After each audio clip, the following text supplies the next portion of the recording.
high temperatures in degrees Fahrenheit in a city for the first 10 days of August are shown below. You have 78, 81, 82, 84, 84, 84, 86, 90, 90, 90.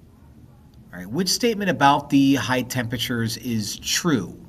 So looking ahead, we're looking at words like clustered and skewed.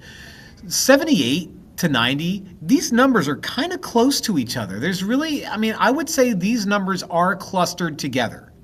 So when the numbers are clustered together, that means there's no outliers. And if there's no outliers, nothing is going to be skewed. So C mentions that they're skewed, and D mentions that they're skewed. So I'm going to say no to C and D because I don't agree with that.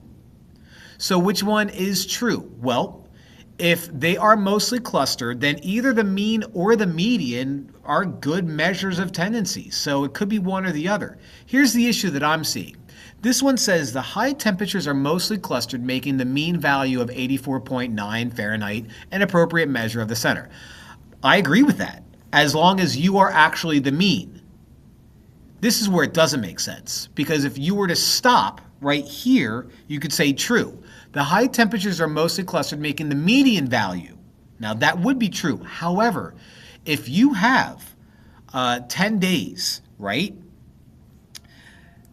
And you look at the middle two numbers, 84 and 84, the median of 84 and 84 is 84, not 84.9.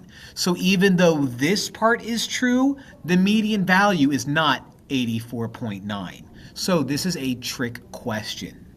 So B can't be right because that's not factual. So even though without doing any math, it has to be A.